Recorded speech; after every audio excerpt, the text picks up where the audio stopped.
നമസ്കാരം, പ്രവാസി മലയാളിയിലേക്ക് സ്വാഗതം. കൊറോണ വ്യാപനം ഉരുവാക്കിയ പ്രതിസന്ധിയിലും കൃത്യമായ സുരക്ഷ ഉറപ്പുവരുത്തുകയാണ് ലോകരാഷ്ട്രങ്ങൾ. നമുക്കറിയാവുന്നതുപോലെ ഗൾഫ് രാഷ്ട്രങ്ങളും കടുത്ത പിഴയാണ് ഇത്തരത്തിൽ നിബന്ധനകൾ പാലിക്കാത്തവർക്ക് ഏർപ്പെടുത്തി വരുന്നത്. കോവിഡ് മാനദണ്ഡം പാലിക്കാതെ വിരുന്നു പോകുന്നവർ സൂക്ഷിക്കുക. എന്നാൽ അതിഥികളുടെയും ആതിഥേയരുടെയും കീശ കാലിയാകുമെന്നതിൽ സംശയമില്ല. അത്തരത്തിലൊരു വാർത്തയാണ് ഇപ്പോൾ പുറത്തേക്ക് വരുന്നത്. ആതിഥേയർക്ക് 10,000 ദിർഹം, അതായത് 2 ലക്ഷത്തിലേറെ രൂപയും അതിഥിക്ക് ആളൊന്നിന് 5,000 ദിർഹവും, അതായത് 1 ലക്ഷത്തിലേറെ വീതവുമാണ് പിഴ ലഭിക്കുക. കഴിഞ്ഞ ദിവസം അബുദാബിയിൽ കുടുംബ സുഹൃത്തിനെ സന്ദർശിക്കാൻ പോയ തൃശൂർ സ്വദേശിക്കും ആതിഥേയത്വം വഹിച്ച കണ്ണൂർ സ്വദേശിക്കുമാണ് പിഴ ലഭിച്ചത്. വർഷങ്ങളായി ഇടയ്ക്കിടെ ഒത്തുചേർന്ന കുടുംബങ്ങളായിരുന്നു ഇവരുടേത്. കോവിഡ് വന്നതിന് ശേഷം കൂടിക്കാഴ്ച നിലയ്ക്കുകയായിരുന്നു.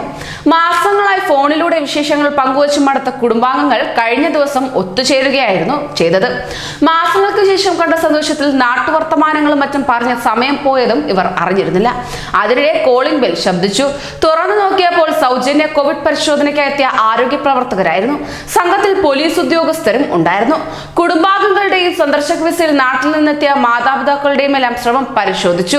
സുഹൃത്തും കുടുംബവും ഇവിടെ ഉണ്ടെന്നും അവരെയും പരിശോധിക്കാമോ എന്നും ആദ്യം സംഘത്തോട് ചോദിച്ചു.